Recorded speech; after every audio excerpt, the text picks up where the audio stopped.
Baiklah, kita teruskan sekali lagi dengan diskusi yang ketiga dengan tajuk peranan dermawan untuk menangani kos sara hidup. Tanpa melengahkan masa, saya menjemput panel kita, iaitu panel yang pertama Encik Johan Khalid, Ketua Pegawai Eksekutif daripada Yayasan Food Bank Malaysia. Panelis yang kedua Encik Muhammad Bahrin bin Bakri, Ketua Pegawai Operasi Wakaf An-Nur. Dan panelis yang ketiga Encik Muhammad Syuib bin Nuruddin, Ketua Pegawai Eksekutif Yayasan Maghfirah. Sesi ini akan dikendalikan oleh pengacara dan usahawan Dr. Su Vinci.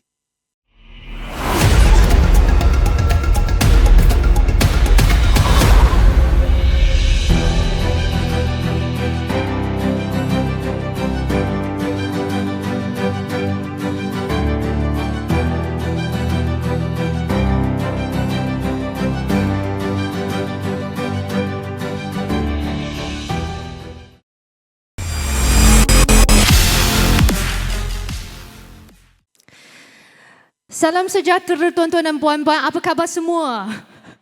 Baik ya. Ya, salam sejahtera. Saya Dr. Suwinsi. Saya merupakan ahli moderator hari ini. Tajuk hari ini memang cukup hangat dan panas. Ia sesuatu topik yang kita tentang kos kehidupan harian dan kita dimaklumkan dan kita juga terasa dah. Kos kehidupan harian ini semakin meningkat mengakibatkan peningkatan harga barangan, perkhidmatan asas melambung tinggi. Selain itu, gaji tak berubah, banyak bisnes pula tutup ataupun banyak isu yang amat penting. Jadi kejatuhan nilai ringgit pula merupakan sesuatu kita cakap indeks yang sangat-sangat membimbangkan. Tapi hari ini kita cukup special. Kita ada 3 panel yang hebat sekali. Kita ada panel yang pertama, Encik Johan di mana daripada Yayasan Food Bank. Berikan tepukan ladies and gentlemen. Terima kasih. Yang kedua, kita ada Encik Muhammad Bahrin, Ketua Pegawai Operasi Wakaf An-Nur. Dan panel yang ketiga, Encik Muhammad Syuib bin Nuruddin, Ketua Eksekutif Yayasan Maghfirah. Terima kasih. Tepukan bagi ketiga panel yang sangat hebat hari ini. Dan saya juga dimaklumkan bahawa hari ini banyak slide dan juga banyak informasi, banyak topik yang kita nak goreng dan kupas. Betul tak semua panel? Jangan malu ya, sebab hari ini kita memang santai dan sekarang berapa ratus orang online dah. So kita dah stream kan, okay? Jadi hari ini tanpa melengahkan masa, kita pergi ke soalan yang pertama. Dah bersedia tak ketiga-tiga panel? Boleh ya, dia macam soalan reality show. Soalan yang pertama, okay? Kita nak tujukan panel yang pertama, Encik Johan Khalid. So nak tanya ya, peningkatan kos sara hidup ini kebelakangan telah menjadi masalah sebahagian besar komuniti kita, terutamanya rakyat daripada golongan M40 dan B40. Jadi apakah pandangan Encik Johan dalam isu peningkatan kos sara hidup ini, peranan dermawan dan peranan Yayasan Food Bank sendiri bagi membantu komuniti yang terkesan ini? Assalamualaikum warahmatullahi wabarakatuh. Alhamdulillah. Terima kasih banyak kepada pihak penganjur kerana menjemput kami pada pagi ini untuk menjadi panel. Dan kita akan membincangkan isu peranan dermawan dalam kos sara hidup. Dalam kos sara hidup di Malaysia kita. Jadi sebelum saya teruskan apa yang kita bincangkan, saya terangkan sikit. Saya akan terangkan sikit tentang apa itu kos sara hidup. Yeah. Kos sara hidup sebenarnya merujuk kepada jumlah perbelanjaan isi rumah, termasuk obligasi keuangan, itu pinjaman kereta, pinjaman perumahan, untuk kekalkan tahap gaya hidup yang asas. Saya sebut sini gaya hidup yang asas, bukannya hidup yang mewah seperti mana kita gaya hidup kita. Juga kita tengok next. Jadi kita tengok perbelanjaan isi rumah tu apa dia yang sebenarnya. Betul, barangan asas. Barangan asas itu adalah seperti makanan berkhasiat, pakaian dan sebagainya. Juga perumahan, maksudnya utility. Kita kena bayar bil air, bil elektrik, kesihatan, perubatan dan kebersihan, pendidikan, persekolahan anak-anak, logistik pengangkutan kita pergi bekerja dan sebagainya. Dan tanggungjawab tanggungan keuangan itu sendiri, pinjaman-pinjaman yang kita buat dalam hidup kita, itu adalah kos sara hidup kita yang kita perlu tanggung. Jadi ini yang kita nak bincangkan. Next. Saya kena sebut next all the time untuk pindahkan saya punya slide. Okay, kos sara hidup yang versus kos gaya hidup. Kita tak mau bincangkan tentang kos gaya hidup. Tadi dalam sesi diskusi yang pertama tadi rasanya ada membincangkan tentang kos sara hidup versus kos gaya hidup. Kita hanya nak menceritakan tentang kos sara hidup. Kos sara hidup dia sebenarnya dia selari dengan pendapatan. Okey, dia tekanan kenaikan kos sara hidup bukan saja apabila harga barang itu naik atau harga perkhidmatan itu naik, tapi apabila pendapatan tidak meningkat pada kadar yang sama. Kalau kita tengok, saya bagi contoh tentang, kita jangan cerita kita yang duduk di bandar, kita cerita tentang yang duduk di luar bandar. Contohnya penoreh getah. Pada tahun 90-an, harga getahnya RM2.30 sekilo. Pagi tadi harga getahnya RM2.60 sekilo. Selepas 20 tahun, selepas 30 tahun, harga barang dah berapa kali naik? Dah berkali-kali, beratus kali ganda dah harga barang naik. Tapi harga getah masih tidak naik.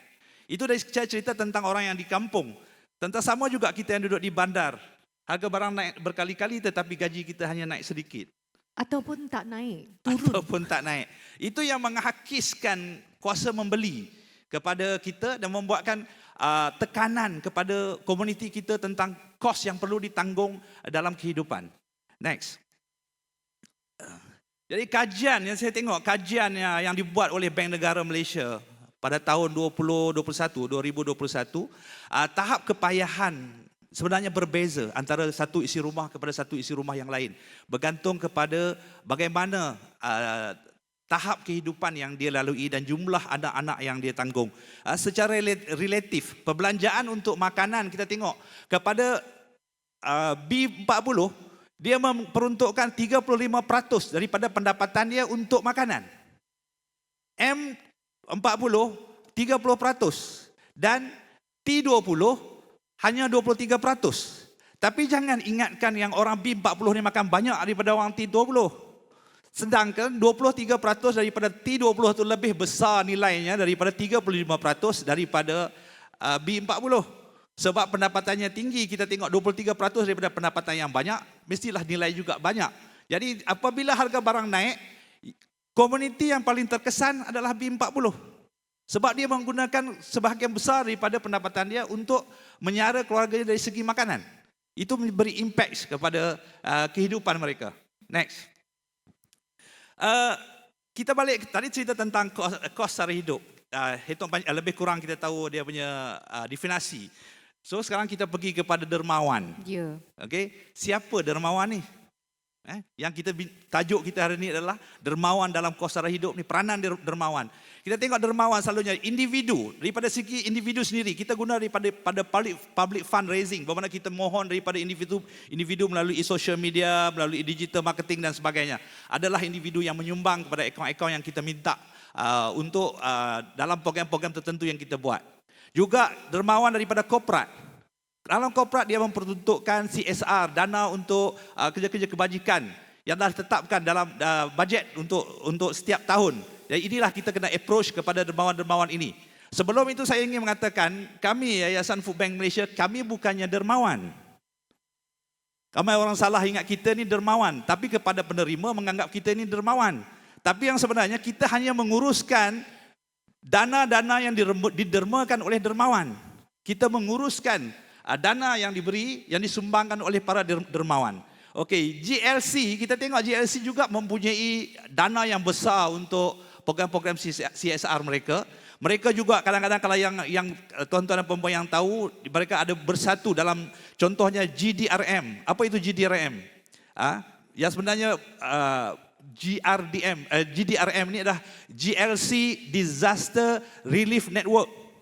Semua GLC dalam Malaysia akan mengumpulkan dana mereka dan diuruskan untuk diagihkan kepada NGO-NGO yang lain untuk kerja-kerja kebajikan, terutama relief apabila bencana berlaku. Dana ini sangat besar dan diuruskan oleh dua yayasan yang diamanahkan oleh kerajaan, iaitu Yayasan TM dan juga Yayasan Hasanah daripada Khazanah Nasional. Juga kita dermawan kita juga adalah daripada jabatan ataupun agensi-agensi kerajaan sendiri. Kita tengok ada sumbangan, geran-geran dan sebagainya daripada ICU, daripada Kementerian Pembangunan Wanita melalui yayasan-yayasan yang dibentuk oleh kerajaan sendiri yang mempunyai dana yang besar seperti Yayasan Kebajikan Negara dan sebagainya. Next. Dan status derma itu sendiri, status derma yang diberikan itu. Kita tengok kalau individu ni semestinya ikhlas kita menyumbang. Kita menyumbang untuk membantu rakyat yang memerlukan sumbangan. Obligation macam sekarang ni, zaman sekarang dah ada ESG, ada SDG dan sebagainya. Syarikat-syarikat korporat kadang-kadang dia perlu memenuhi keperluan itu. Kerana pelabur-pelabur mereka mahu melihat mereka berteraskan perkhidmatan kepada ESG ataupun SDG. Dan mereka telah menetapkan bajet untuk itu. Seperti juga tanggungjawab sosial, dia budgeted every year untuk dia membuatkan kerja-kerja kebajikan. Helping Hand ni special vehicle ni saya boleh sebut 4 yayasan yang besar. Mungkin kita boleh ahli panel pun sudah biasa, tuan-tuan dan puan-puan dah biasa. 4 yayasan yang besar dalam Malaysia kita tengok, Yayasan Petronas, Yayasan Saim Dabi, okey, Yayasan TM dan Yayasan Hasanah. Ini yayasan-yayasan daripada GLC yang dana-dana peruntukannya beratus juta setahun untuk diagihkan kepada NGO dan pihak-pihak yang perlu untuk kita membantu komuniti-komuniti yang perlu dibantu. Sumbangan atas permintaan, contohnya daripada ICU, Jabatan Pembangunan Persekutuan Negeri dan juga MOF sendiri sebenarnya boleh kita pohon untuk dapatkan sumbangan bagi kita menangani, membantu rakyat komuniti-komuniti kita yang tertentu. Kita juga tahu dermawan ini sumbangan daripada sumbangan politik, sumbangan daripada YB kawasan, turun ke kawasan dengan dana sendiri, menghantar membantu pengundi-pengundi di kawasan dia. Itu antara status derma yang kita tengok tadi. Next. Jadi siapa sasaran derma tadi tu? Kan? Derma terus kepada penerima. Ini sangat minimum berlaku. Organisasi-organisasi yang besar yang memberi derma, dia tak akan terus bagi kepada penerima di lapangan. Dia tak terus bagi kepada penoreh getah. Dia tak akan terus bagi kepada orang asli.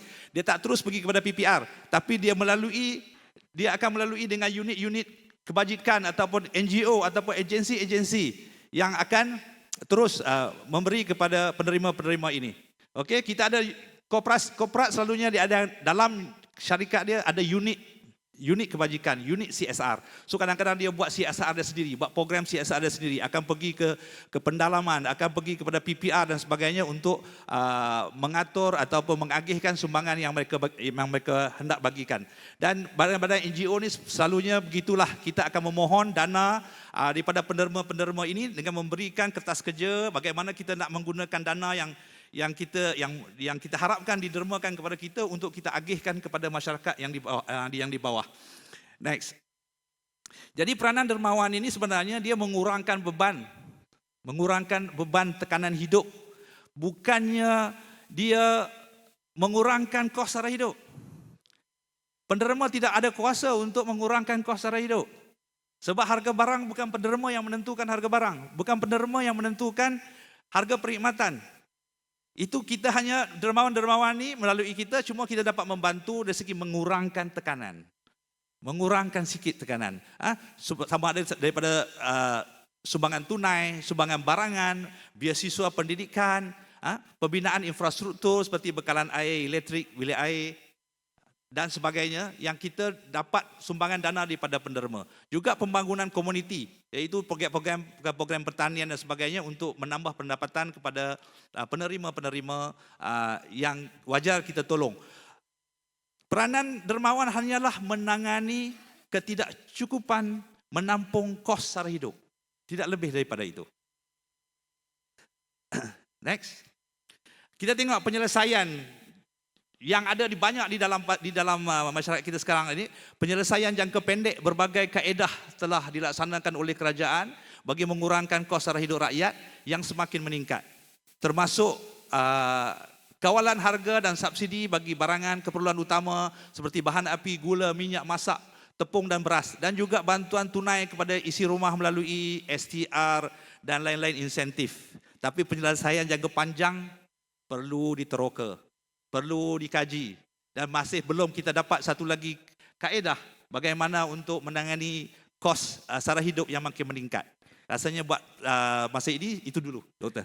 Wah, cukup padat betul Encik Johan. Terima kasih atas semua maklumat. Ya, dermawan ini adalah sesuatu yang kita cakap kita tak boleh kurangkan kos sara hidup, tapi kita kurangkan tekanan dulu. Tapi kita juga ada panel yang kedua. Saya dimaklumkan bahawa slogan Wakaf An-Nur adalah berbisnes untuk beramal dan moto yang digunakan adalah setiap wakaf menjana kebaikan. Justeru itu, saya juga difahamkan zaman ini kita perlukan pelbagai program inovasi untuk menangani masalah terkini. Boleh tak Encik Muhammad Barin berkongsi sedikit tentang program inovasi yang sedang diaktifkan di Wakaf An-Nur yang tepat dengan menangani isu kos sara hidup ini terutamanya di kalangan umat Islam. Terima kasih Doktor. Assalamualaikum warahmatullahi taala wabarakatuh dan salam sejahtera pada rakan panelis yang saya hormati sekalian. Alhamdulillah pada hari ini sebelum saya menerangkan lebih lanjut berkaitan dengan inovasi-inovasi yang dilaksanakan oleh wakaf dalam membantu untuk sara hidup ni, saya dengan izin menerangkan sedikit apa wakaf berbanding dengan rakan-rakan saya, bukan tidak berhasrat untuk mengecilkan Yayasan Maghfirah ataupun daripada Yayasan Food Bank, tetapi wakaf ni kaedahnya begini. Kalau katalah seseorang itu memberikan wang kepada kami tidak terus distribute. Kami akan invest dulu, kami kembangkan dulu duit tersebut. Contohnya dalam kes ini kami membelikan saham. Dan saham itu adalah dalam bentuk ain wakaf. But return from the wakaf tadi, contohnya adalah return daripada saham tadi, iaitu dalam bentuk dividen. Dividen itu yang kami distribute kepada ummah. Jadi wakaf ni sebenarnya telah lama Doktor. So dalam peranan wakaf ni dalam membantu kos sara hidup ni, inovasi sebenarnya nak kata inovasi tidaklah juga, tetapi dalam kaedah pendekatan kami menggunakan pendekatan tali pancing instead of kita bagi ikan. Jadi dalam next slide please. Okey, ini secara umumnya sajalah berkaitan dengan wakaf di mana kami mempunyai lebih kurang dalam alhamdulillah almost 900 juta nilai aset wakaf yang kami suburkan.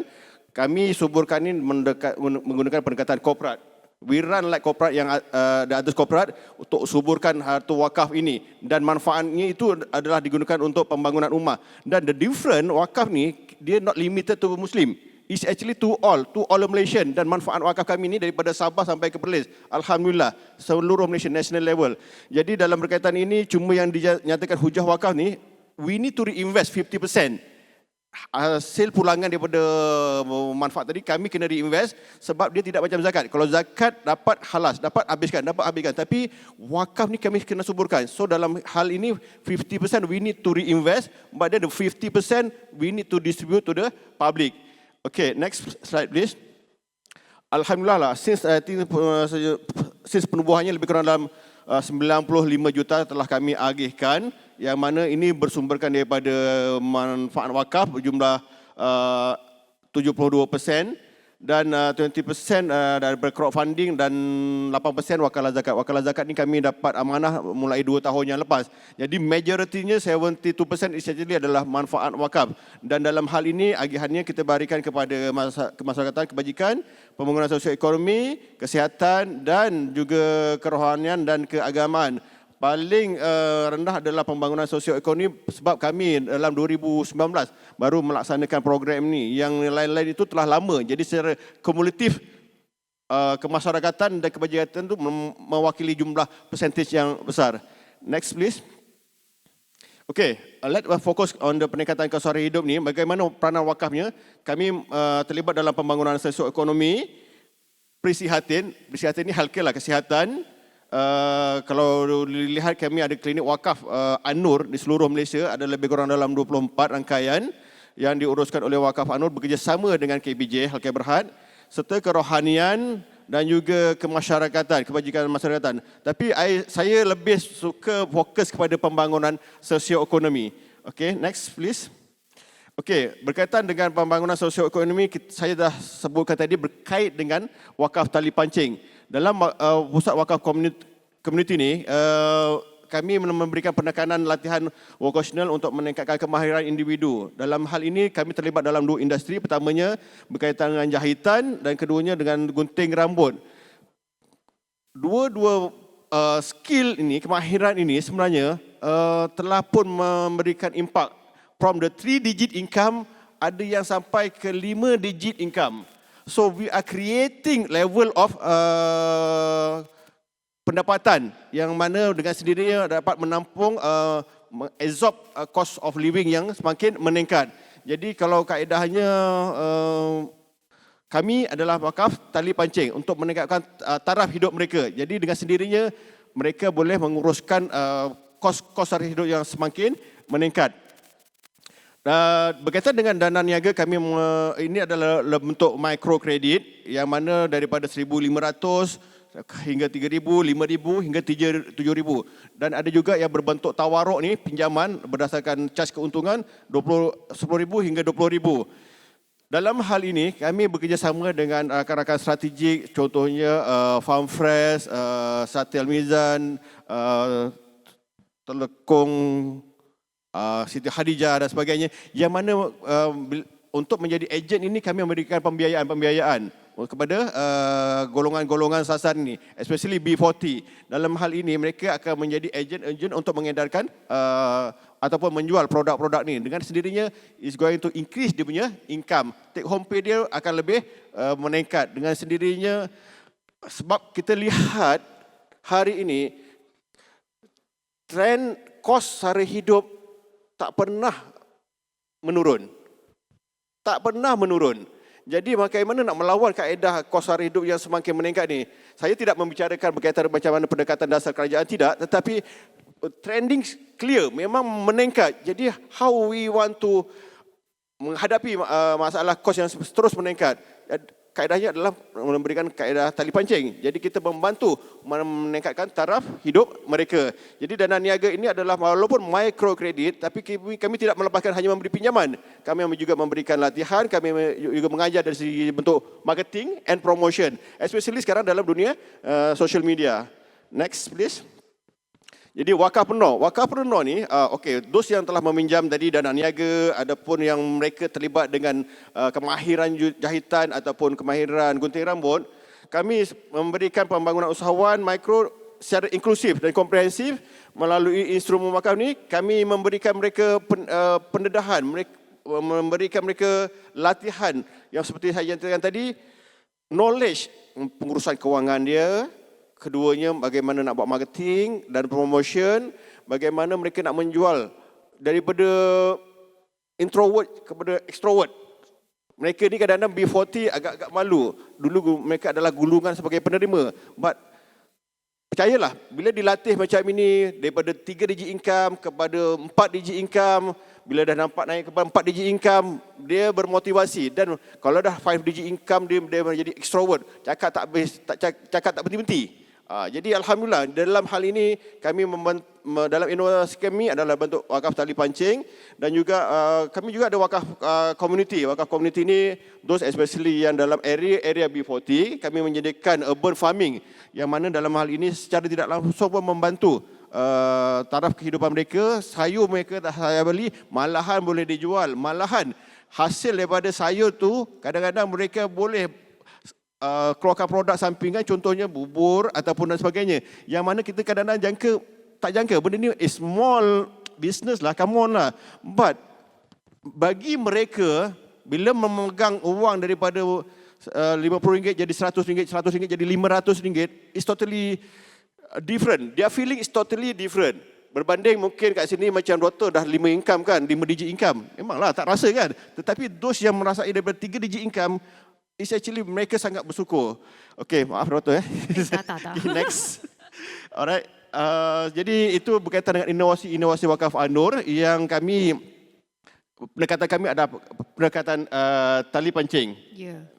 Sesuatu inisiatif yang saya berasa cukup memberangsangkan, dan kita di mana kita tak menyaji ikan, kita ajar mereka pancing ikan. That's a very good initiative and strategy, and cukup yang kita cakap inovatif dan juga sesuatu yang berpanjangan. Kita tak nak pendek, short term effect saja kan. You have to teach them, and then sesuatu yang kita kena berfikir. Dan kepada panel yang ketiga juga cukup hebat, kita ada Encik Shoaib. So saya nak juga dimaklumkan bahawa Yayasan Makfirah ini komited dengan agihan bantuan kepada masyarakat melalui 4 teras utama, iaitu pendidikan, kebajikan, perubatan dan dakwah. Apakah pula cabaran yang terbaru untuk mencapai sasaran dalam menangani kosara hidup hari ini? Bismillahirrahmanirrahim. Assalamualaikum warahmatullahi wabarakatuh.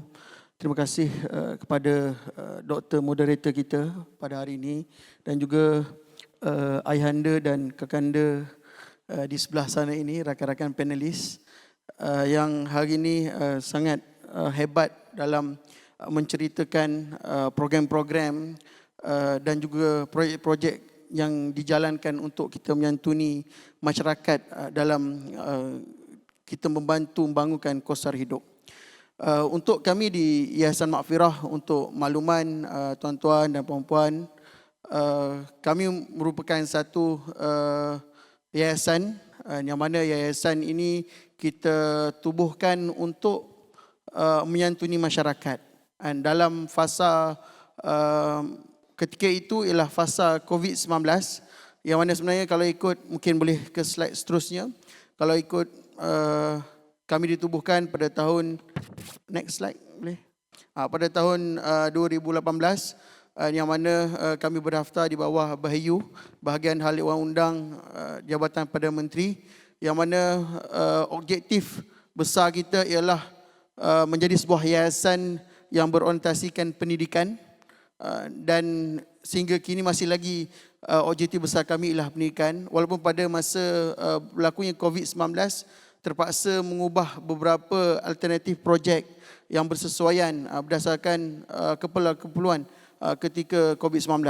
Dan visi kami ialah untuk menjadi sebuah yayasan yang terkehadapan dalam kita membantu umat Islam yang tertimpa musibah, dan kita juga ingin membina jaringan pendidikan di peringkat rendah, menengah dan tinggi, dan dengan berpaksikan ajaran Islam.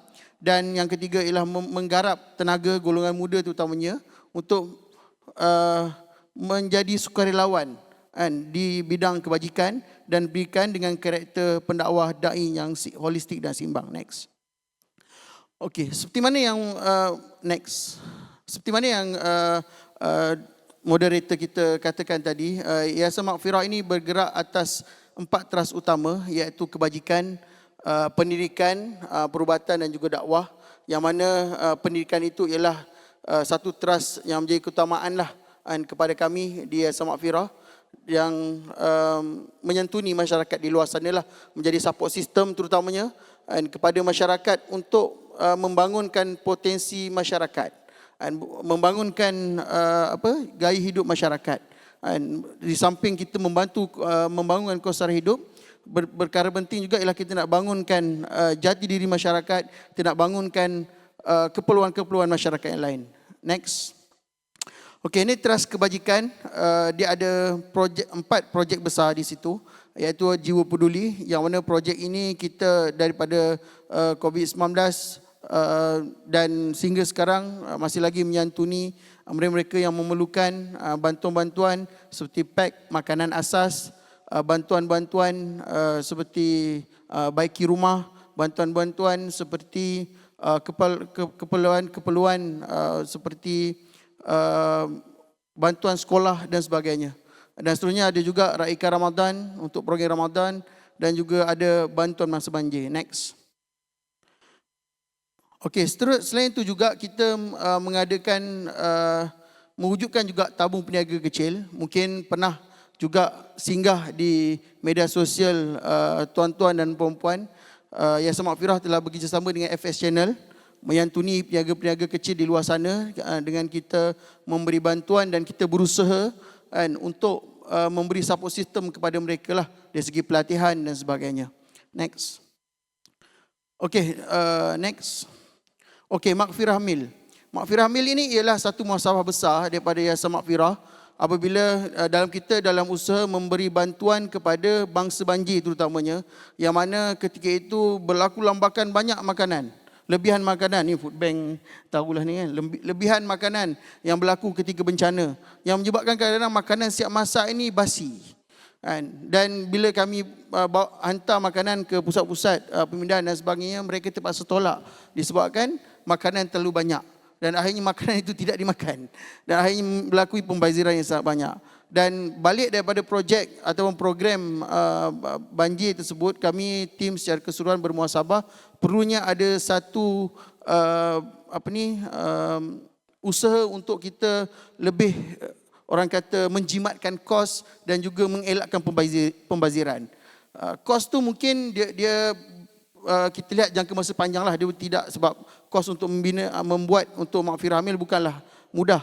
Tapi dia ialah satu usaha untuk kita menyantuni masyarakat, terutama mereka yang banjir lah.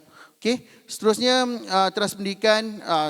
Teras pendidikan ini projek yang kita laksanakan iaitu Sabal Quran, yang mana kita dah menyantuni lebih 564 pelajar anak-anak asnaf di sekitar Lembah Kelang dan juga termasuk di Sabah, yang mana mereka ini mengaji Al-Quran, bukan saja mengaji Al-Quran semata-mata, tapi kita selitkan dengan 8 modul tambahan yang kita berikan kepada mereka supaya setiap pelajaran Al-Quran, setiap bacaan Al-Quran yang mereka lalui akan menjadi praktikal dalam kehidupan mereka.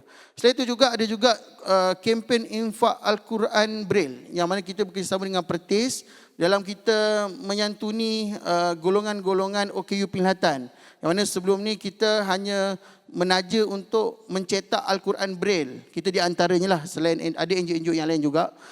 Tapi kita tambah baik juga kerjasama itu dengan menaja kelas Al-Quran Braille yang kita bangunkan bersama-sama dengan Pertis, dan Alhamdulillah memberi peluang pekerjaan kepada lebih 30 pengajar dalam kalangan OKU Penglihatan juga.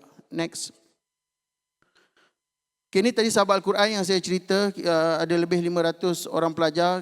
Ini ialah 8 modul tambahan yang kita wujudkan, ada ibadah, tafsir Al-Quran, hadis dan juga modul khas dan juga berkaitan Palestin. Next. Okey, pembelian bangunan Pertis, kita juga melihat perlunya bantuan untuk OKU Penglihatan ini. Kerana apa? Macam saya cakap tadi, cetakan Al-Quran yang sangat-sangat diperlukan untuk digunakan oleh mereka ini. Dan kerana apa? Kerana mereka bukan saja memerlukan Al-Quran yang banyak, tapi mereka juga memerlukan tempat untuk melaksanakan program-program. Sebab tempat sekarang sangat sempit dan sangat tidak sesuai lah dengan mereka. Dan juga yang seterusnya juga, kita juga bersama-sama dengan pihak USIM dan juga pihak Majlis Agama dan juga beberapa NGO yang lain menaja untuk membina sebuah aplikasi Al-Quran isyarat untuk mereka yang OKU pendengaran dan bisu. Next. Okey, ini perubatan, itu biasalah masa COVID, memang banyaklah agihan yang kami buat untuk frontliners dan sebagainya. Next. Okey, ini projek Iqbal Khalid, iaitu salah satu projek besar juga dalam Yayasan Maghfirah, iaitu kami menaja anak-anak yang berumur 5 tahun ke bawah yang mempunyai masalah pendengaran. Masa bayi, masa lahir, pendengaran okey. Tapi tiba-tiba umur 2 tahun, 3 tahun, mungkin demam, terjatuh ataupun apa semua menyebabkan pendengaran dia problem. Dan akhirnya menyebabkan beri kesan kepada pendengaran. Dan Alhamdulillah kita dah menaja ketiga-tiga adik ini. Dan insyaAllah akan ada projek seterusnya. Next. Okey, seterusnya teras dakwah korban, infak Quran, infak perigi. Next. Dan teras dakwah, ini di antara projek yang besar lah, iaitu Pusat Latihan dan Dakwah di Lengging Negeri Sembilan, Darul Maghfirah di Mesir dan juga projek Ramadan Timur Tengah. Next. Okey, ini yang Darul Maghfirah lah di Mesir, yang mana kita ada bangunan 9 tingkat, asrama untuk 100 orang mahasiswa di Malaysia yang B40, yang mana kat situ ada kelas, ada juga projek-projek dakwah dan juga projek kebajikan untuk mereka. Dan kalau lihat apa yang saya bentangkan tadi ialah program-program yang ada di Yayasan Maghfirah yang kami jalankan. Dan ini ialah hasil sumbangan tuan-tuan punya di hadapan saya. Saya yakin di hadapan saya sudah ada yang menyumbang di Yayasan Maghfirah. Saya yakin. Sebab ada mengaku tadi kat saya. Sebab tu saya yakin. Kalau tak, saya tak yakin. Masa ada berapa minit lagi untuk saya? Tak, ada lagi. Ada sikit lagi, sikit lagi saya nak masuk kepada cabaran. Okey, apa cabaran yang kami lalui untuk menjalankan projek yang tuan-tuan dan puan-puan nampak ini ialah pertama ialah cabaran kami untuk mewujudkan satu pengkalan data. Pengkalan data ni selalu orang fikir orang bisnes lah, selalu cerita database. Database. Tapi kami di Yayasan Maghfirah ni, dua pihak yang kami selalu santuni ialah pemberi sumbangan dan penerima sumbangan. Dan peri pentingnya ialah untuk kita memastikan database mereka ini dijaga. Seperti mana kalau kita lihat kepada penerima sumbangan, kita tidak boleh hanya memikirkan penerima sumbangan kita ini, kita hanya macam tadi Waqaf An-Nur bagi pancing. Kita tak boleh hanya bagi bantuan.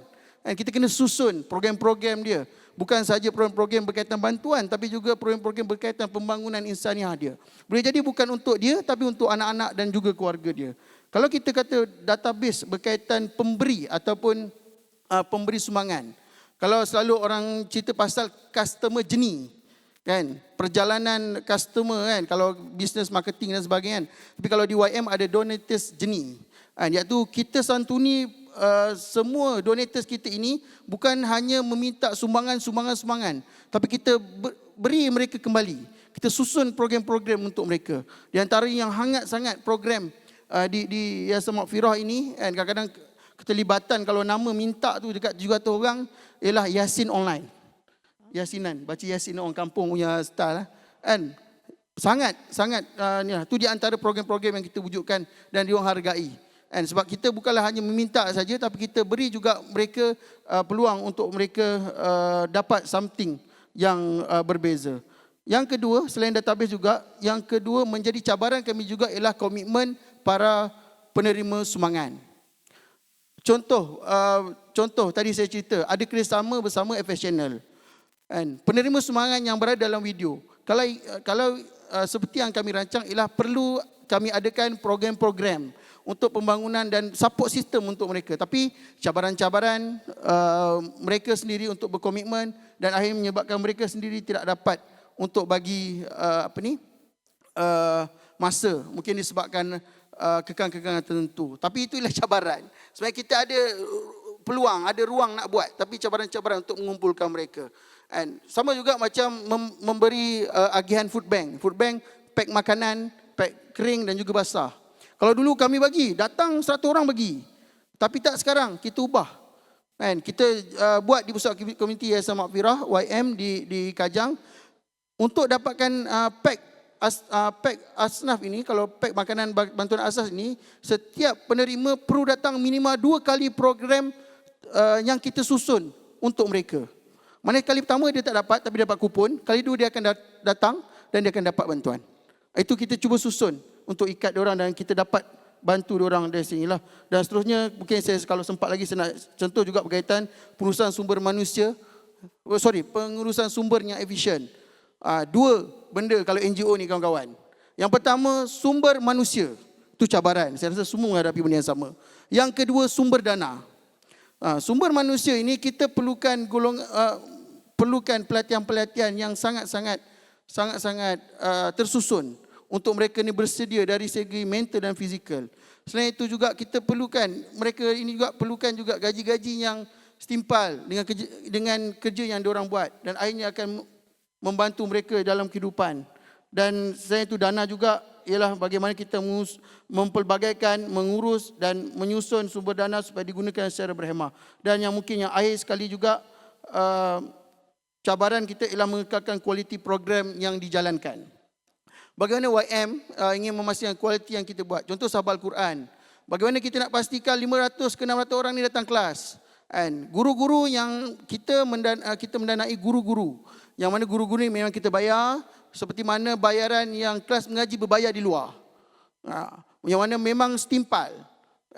Dan apa yang macam mana pengawalan kami ialah setiap 3 bulan guru-guru ini akan dikumpulkan. Kita akan adakan TOT.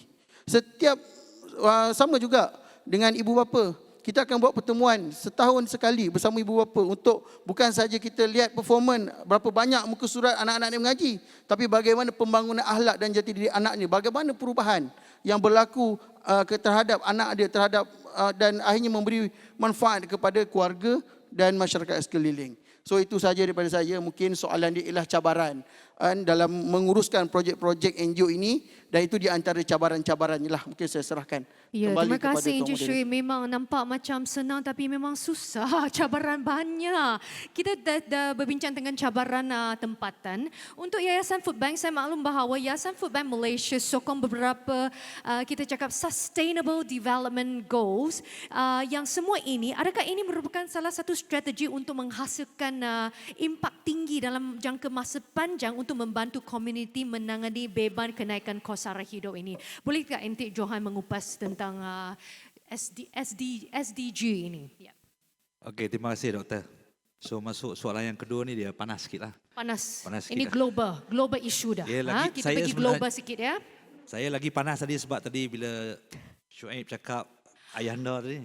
Oh. Mentang-mentang saya rambut dah putih, dia panggil saya ayahanda. Tapi itu sebenarnya hakikatnya memang begitu. Syuib, saya terima. Syuib pun masih muda, baru 31 nak bandingkan saya, kan? Okey, masuk soalan yang kedua ni, soalan pertama saya lebih menceritakan secara general, secara amnya tentang kos sara hidup, sumber derma dan dermawan dan peranan dermawan itu sendiri. Tapi masuk soalan yang kedua ni, saya nak menceritakan tentang teras, apa yang Yayasan Food Bank Malaysia buat, dan apakah teras yang kita pegang, apakah asas yang kita pegang untuk menguruskan Yayasan Food Bank Malaysia dan aktiviti yang kita buat. Kalau tengok pada sini, kita punya Sustainable Development Goal SDG ni, itu adalah teras perkhidmatan kita. Okey, ini teras perkhidmatan kita bergantung kepada ada 4 ni, SDG 1, SDG 2, SDG 4 dan SDG 12. Okey, kita juga berpanduan kepada ESG. Zaman sekarang ni semua orang tengok kepada ESG. Syarikat-syarikat korporat mesti kena ada ESG. Pelabur-pelabur melihat kepada ESG sebelum dia orang nak melabur kepada syarikat-syarikat yang mereka nak labur. Jadi ESG juga sangat penting, environmental, social dan juga governance. Okey, ini kita juga melihat kepada perkara-perkara tersebut. Kita tengok mula-mula dulu, semasa kami ditubuhkan, masa Yayasan Food Bank mula-mula ditubuhkan, kita melihat kepada SDG 2. SDG 2 adalah sifar lapar, zero hunger. Sebenarnya kita nak memastikan di Malaysia kita ini tiada isu kelaparan dalam masyarakat.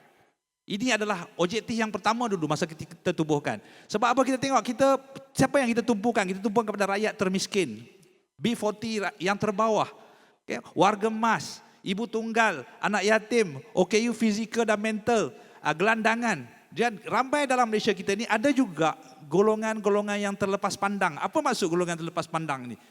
Kerana golongan terlepas pandang ni kadang-kadang kita masuk kampung-kampung, kita tengok ada keluarga yang sangat susah. Kita tengok dia tidak dapat bantuan daripada JKM, tidak dapat bantuan daripada zakat, tidak dapat bantuan daripada Baitul Mal. Kenapa? Kerana mereka ini terlepas daripada agensi-agensi perdana kerajaan. Kerana orang-orang yang begini, kadang dia orang sendiri tidak tahu bagaimana nak memohon. Kadang pegawai-pegawai daripada JKM dan juga jabatan-jabatan dari zakat dan sebagainya ataupun yang berhormat di kawasan tersebut mungkin tidak datang mengunjung kepada rumah tersebut. Mereka sendiri tidak tahu bagaimana nak keluar untuk memohon sumbangan. Ini masalah kadang-kadang kita terjumpa golongan-golongan yang terlepas pandang ini. Jadi kita fokus kepada zero hunger. Jadi untuk menangani masalah sifar lapar ini semestinya kita kena memberi makan. Dari mana datangnya barang makan yang kita nak bagi mereka? Jadi kita tengok kepada SDG 12. Ini antara SDG yang awal kita gunakan dulu. Penggunaan dan pengeluaran bertanggungjawab. Maksud dia ni responsible consumption and production.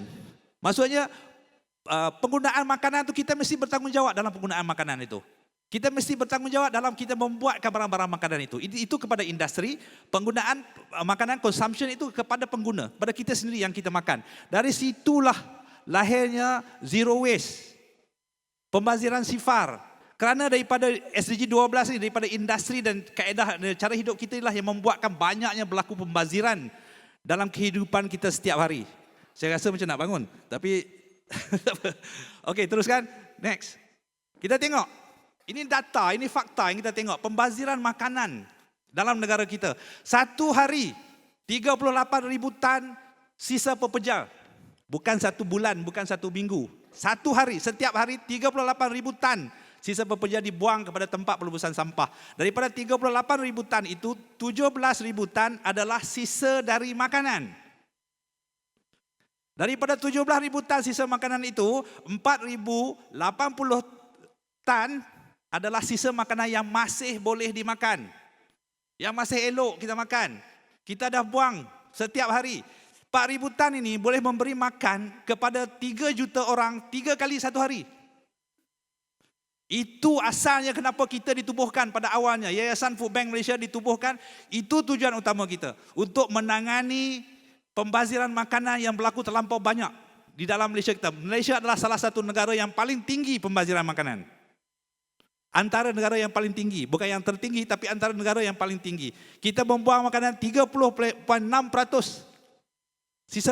Sisa yang dibuang adalah daripada makanan. Pada tahun 2019, sebelum berlaku COVID, kita bayangkan majlis-majlis yang kita buat.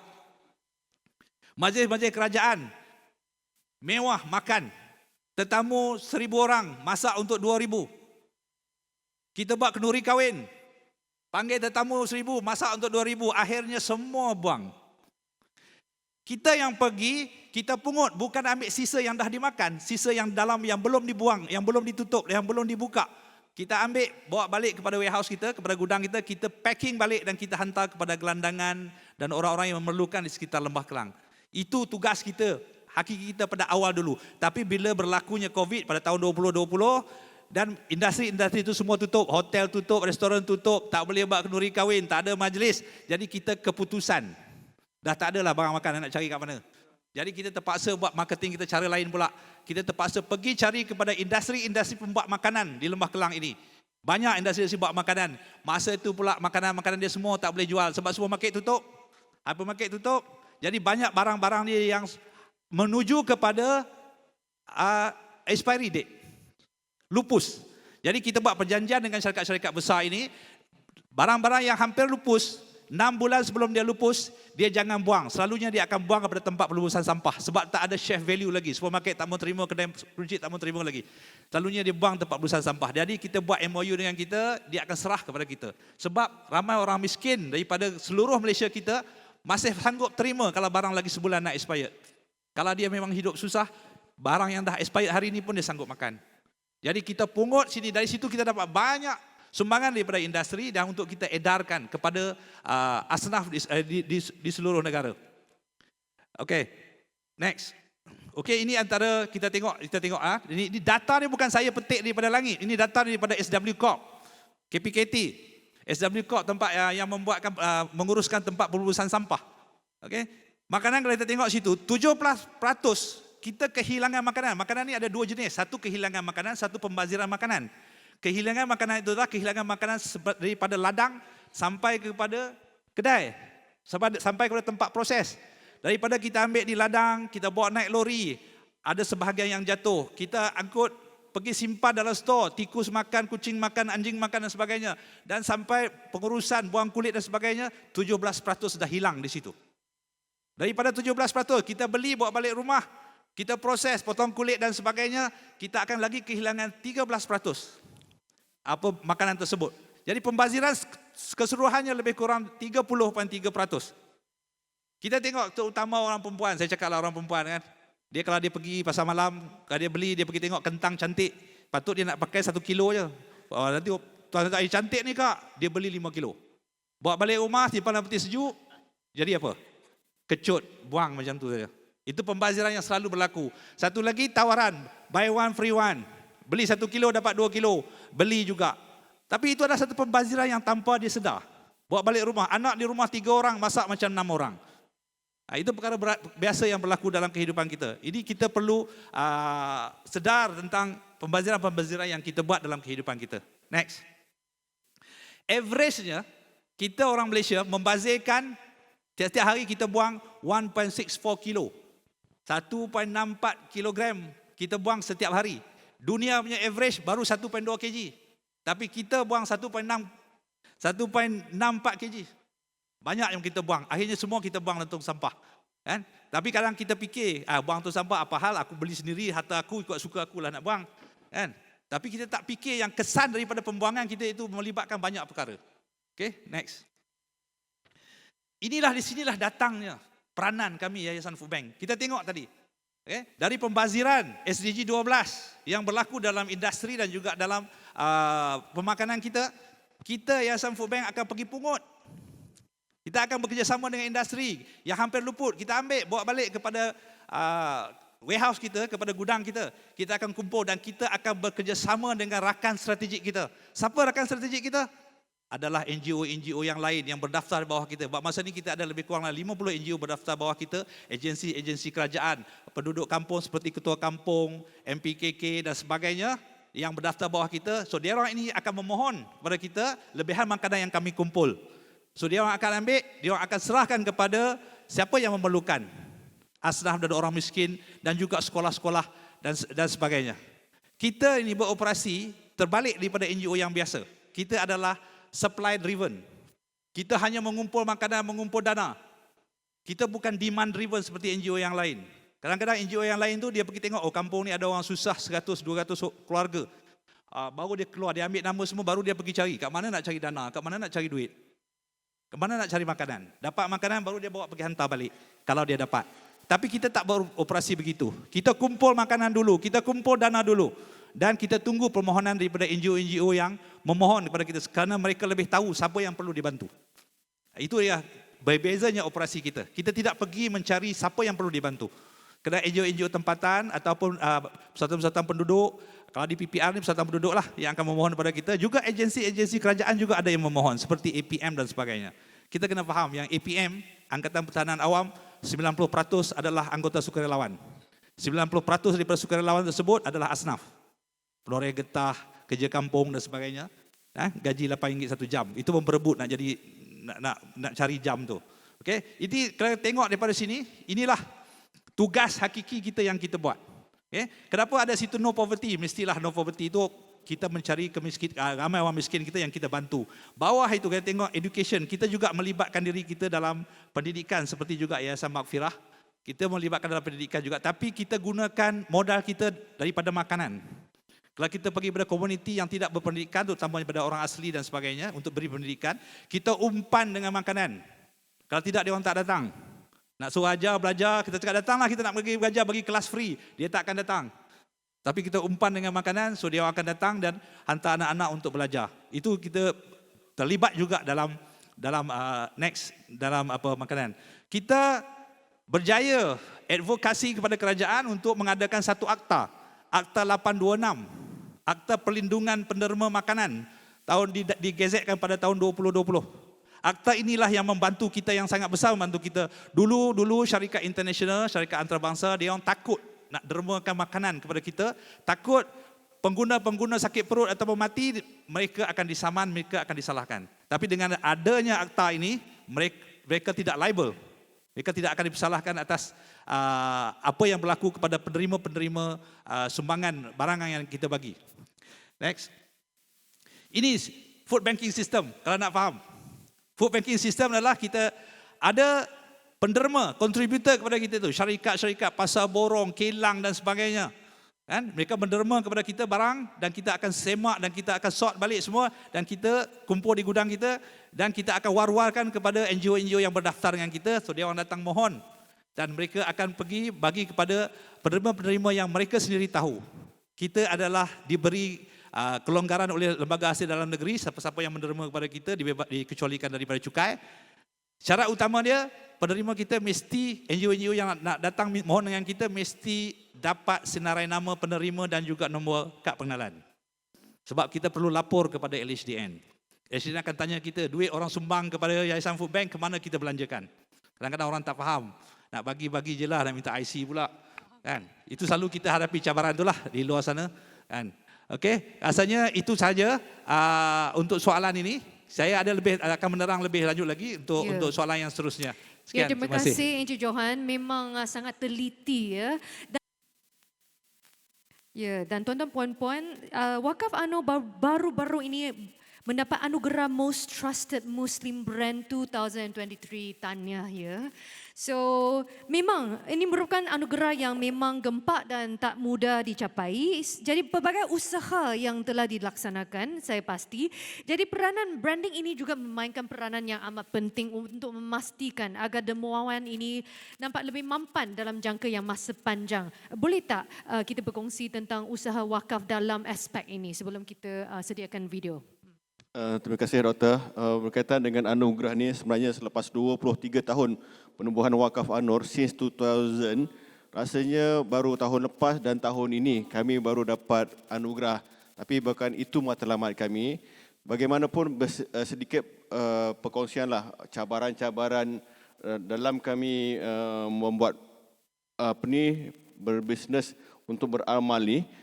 Sebenarnya pertama-tamanya adalah sebenarnya bagaimana kita menjelaskan kepada publik berkaitan dengan duit yang kami terima.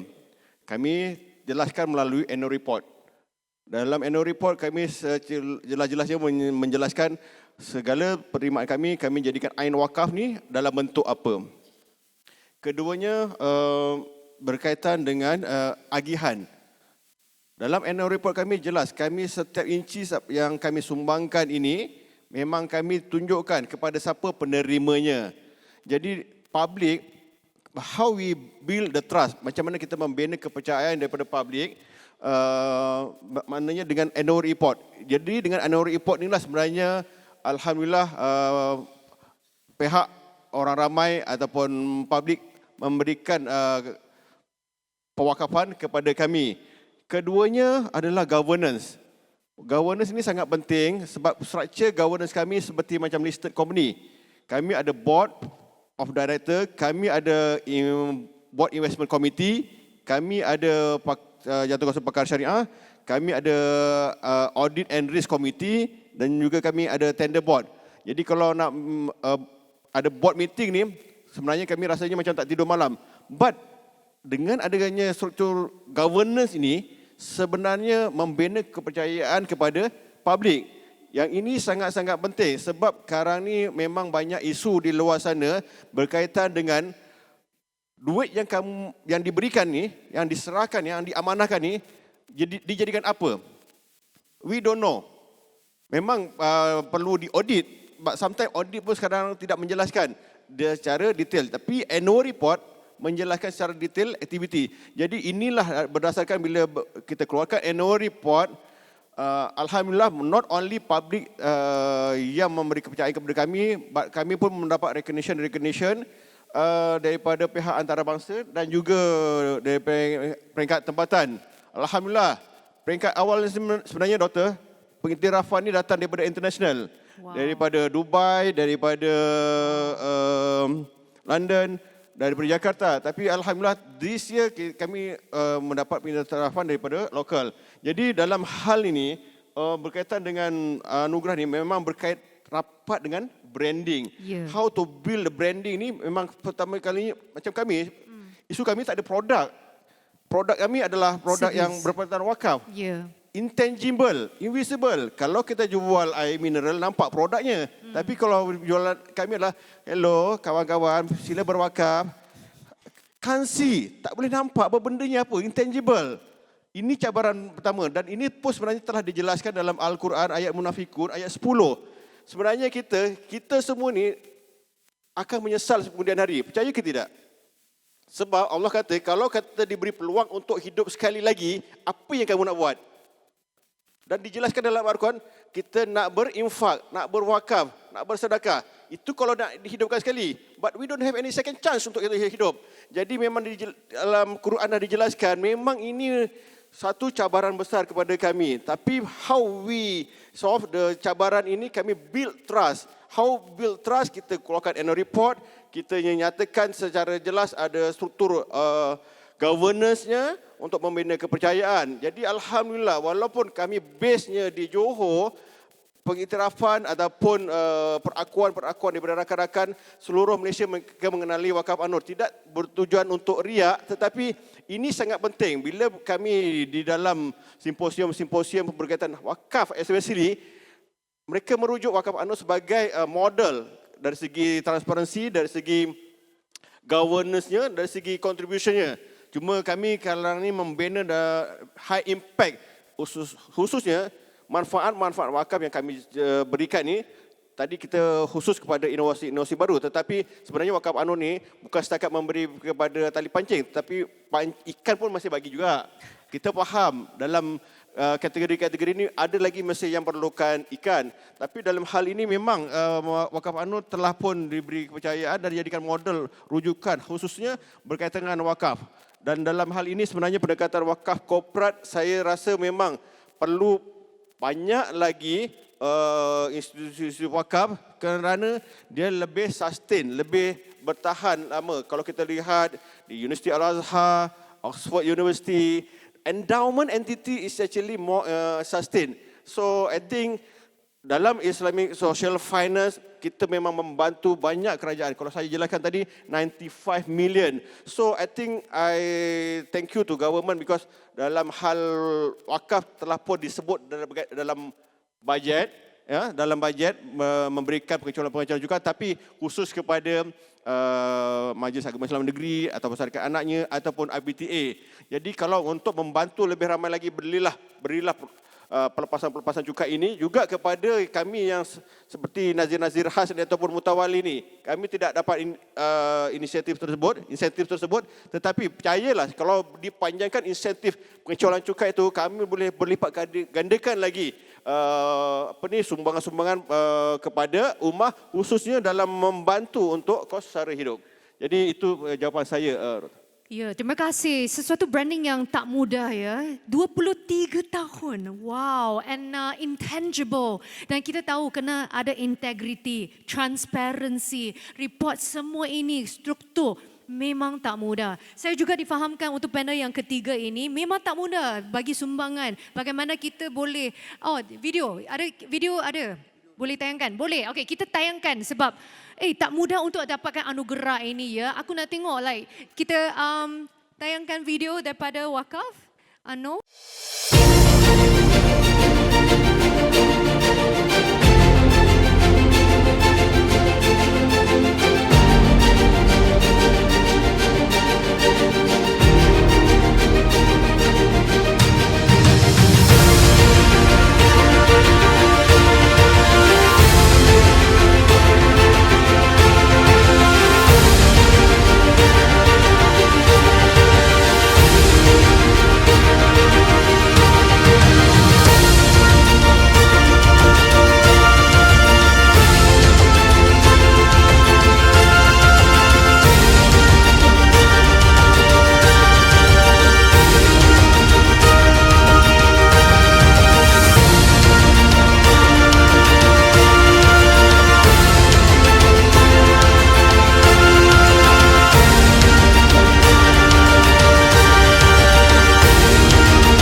Satu usaha yang I salute, okay, 23 years and semua ini memang kita cakap bahawa 1-2 tahun memang tak cukup, kena long term. Dan untuk panel ketiga, kita teruskan untuk Yayasan Mahfirat ini banyak memberikan sumbangan untuk golongan B40, M40 semua ini. Pastinya proses ini tak mudah juga kan. So boleh tak kita nakkan panel yang ketiga kita menceritakan cara pemohonan, kelayakan penerima dan juga proses mesra raya agar semua inisiatif disalurkan tepat dan secara efektif kepada rakyat. Okay, terima kasih kepada Dr. Moderator yang mengepalai forum kita pada hari ini. Untuk makluman tuan-tuan dan puan-puan, seperti mana yang Wakil Wakaf An-Nur ceritakan tadi,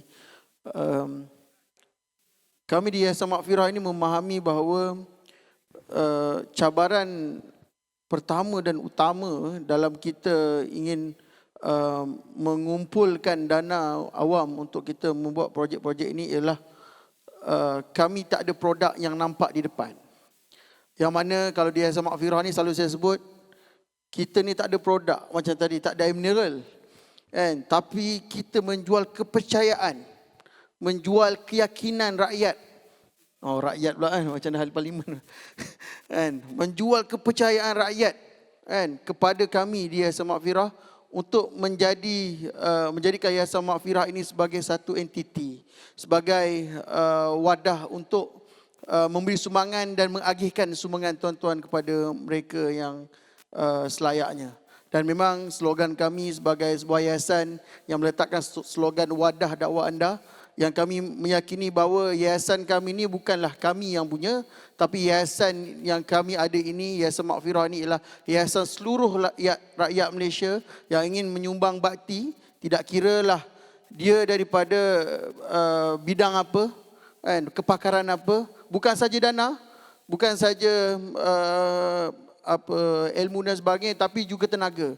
Sebab kalau kita lihat pengalaman kami dalam melaksanakan pusat komuniti di Kajang, Selangor, yang mana kami berjaya menghimpunkan beberapa KRT yang membantu kami melaksanakan program.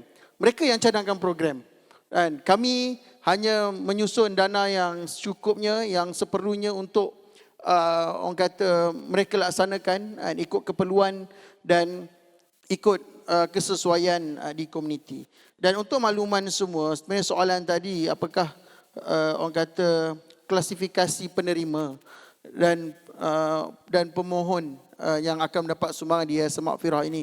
Dan kita memang mengikut rapat segala aturan yang ditetapkan oleh pihak berwajib, iaitu Majlis Agama Islam lah. Yang mana kalau kita lihat sumbangan-sumbangan kita memang kita agihkan kepada asnaf.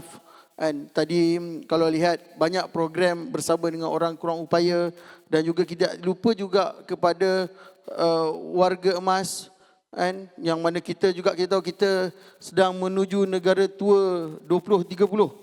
Lagi berapa tahun 2030 tu kawan-kawan? Siapa yang saya bukan nak kata, saya marah pula. Pandang dah, dia dah pandang. Maksudnya apakah persediaan kita dalam menyantuni orang kata 15% rakyat Malaysia 2020-30 nanti ialah warga emas. Bagaimana kita nak menyantuni golongan warga emas ini? Adakah kita memang biarkan mereka duduk tanpa ada aktiviti, tanpa ada program-program yang akan kembalikan potensi mereka secara keseluruhan dan juga kepada untuk masyarakat. Dan juga kita bangunkan juga ibu tunggal dan juga mangsa bencana dan sebagainya lah. Dan seterusnya juga jika kita melihat kepada pecahan bantuan YM yang saya sudah terangkan di awal tadi berkenaan pengenalan YM itu sendiri, iaitu kami pecahkan bantuan kami kepada 4 teras utama: pendidikan, kebajikan, perubatan dan dakwah, yang mana untuk rekod ni boleh print dan download di website kami di Yayasan Maghfirah, yang mana sehingga pertengahan tahun 2023 YM telah mengagihkan 3.6 juta ringgit Malaysia yang memberi manfaat kepada lebih 30 orang penerima, yang mana ini ialah hasil-hasil daripada kutipan masyarakat di luar sana dan mungkin semua anda-anda di dalam dewan ini yang kita agihkan kepada mereka yang memerlukan. Dan kalau kita melihat kepada prosedur agihan, kalau di YM ini kita wujudkan beberapa orang kata hasil pembelajaran, pengalaman, berjumpa dengan mungkin NGO-NGO yayasan-yayasan yang senior dan juga pengalaman-pengalaman kami dalam memberi bantuan. Di antara prosedur agihan yang kami wujudkan ialah bantuan bersasar dan juga bantuan individu. Bantuan bersasar ni perkara basic yang kita akan jumpa ialah kita akan berkolaborasi, kita akan berjumpa dan juga bermesyuarat dengan jawatan-jawatan kuasa komuniti, pihak masjid dan sebagainya untuk kita lihat keperluan masyarakat di setempat.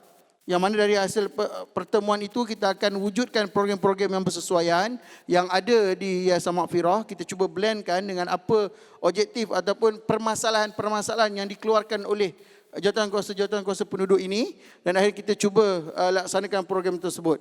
Dan contoh kalau agian bersasar ini selalunya memang agian yang pertama dia akan mengagihkan agian-agian seperti zakat, fidyah dan sebagainya, yang mana agian yang mungkin jangka masanya agak panjang. Boleh jadi setahun, boleh jadi 3 bulan, boleh jadi 6 bulan.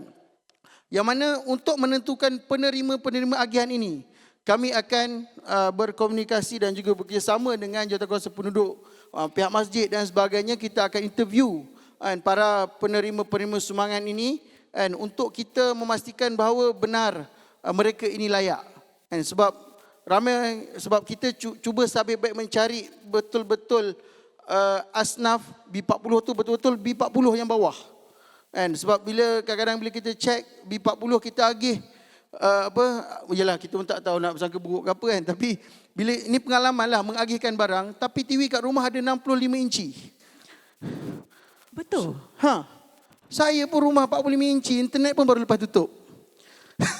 Maksudnya nak bagi tahu kita mengagihkan barang. Dia kata di B40 dan sebagainya, tapi itu realiti lah. Mungkin kita tak nak elak selepas pasca Covid dan sebagainya. Mungkin apa yang dibeli itu ialah ketika dia mampu. Tapi kita faham pasca Covid berlakunya satu